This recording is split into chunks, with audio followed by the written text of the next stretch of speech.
Facebook live যোগে দেখিছে আপুনি এটা তথ্য ফাদিল হোৱা বুলি কৈছে একচুৱেলি বিষয়টো কেনেকুৱা আছিলে তেওঁলোকে আজি চাওক প্ৰমোদ বড়োৰ নেতৃত্বাধীন বিজেপি ইভিপিএলৰ যে মিত্ৰজোঁটৰ চৰকাৰ বিটিচি অঞ্চলত চলি আছে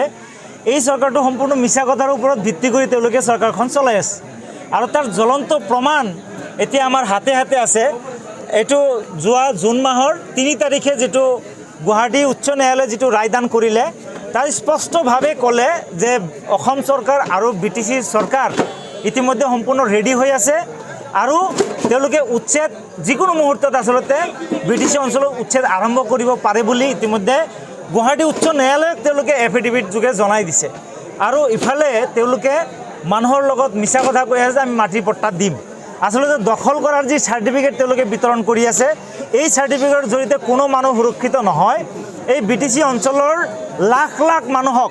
এক লক্ষাধিক পৰিয়ালক ইতিমধ্যে বেঘৰ কৰাৰ কাৰণে প্ৰমোদ বড়োৰ নেতৃত্বাধীন বিজেপি ইভিপিএলৰ চৰকাৰখনে প্ৰচেষ্টা অব্যাহত ৰাখিছে আৰু সেই প্ৰমাণ ইতিমধ্যে গুৱাহাটী উচ্চ ন্যায়ালয়ে কিন্তু প্ৰদান কৰিছে। যাৰ কাৰণে আমি জনাব বিচাৰিছোঁ ৰাইজক ক'ব বিচাৰিছোঁ যে এনেকুৱা ধৰণৰ যিখিনি তথ্য পাতি আছে এইখিনি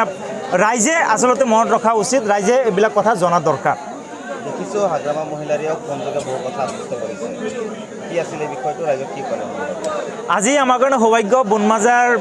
BCDCৰ আমাৰ ৰাইজৰ কাৰণে সৌভাগ্য হালবাৰী সমষ্টিৰ অন্তৰ্গত বনমাজাৰ আজি ইয়াত ৰাইজ যথেষ্টখিনি আমি একত্ৰিত হৈছিলোঁ আৰু কিছুদিন আগত কিছুমান ভুৱা প্ৰতিশ্ৰুতি দি কিছু ব্যক্তিক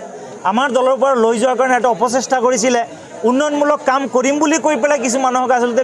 বিভ্ৰান্ত কৰিছিলে। সেই সকলোৱে আজি পুনৰাই BPF দলত যোগদান কৰিছে, উভতি আহিছে, যাৰ কাৰণে আমি ধন্যবাদ জনাইছোঁ। আৰু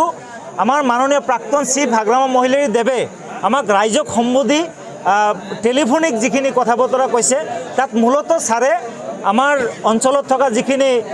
ভূমিৰ সমস্যা আছে, মাটি বাৰীৰ যিখিনি সমস্যা আছে সেই সম্পৰ্কে তেখেতে স্পষ্টভাৱে কৈছে যে বিটিচিত চৰকাৰ অহাৰ লগে লগে অৰ্থাৎ হাগ্ৰামা মহিলাৰী দেৱৰ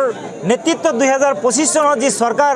গঠন হ'ব সেই চৰকাৰ গঠন হোৱাৰ লগে লগেই আমাৰ মাটি বাৰীৰ সমস্যাখিনি তেখেতে প্ৰথমেই সমাধান কৰিব বুলি আজি ৰাইজৰ আগত টেলিফোনৰ যোগেদি তেখেতে প্ৰতিশ্ৰুতি প্ৰদান কৰিছে।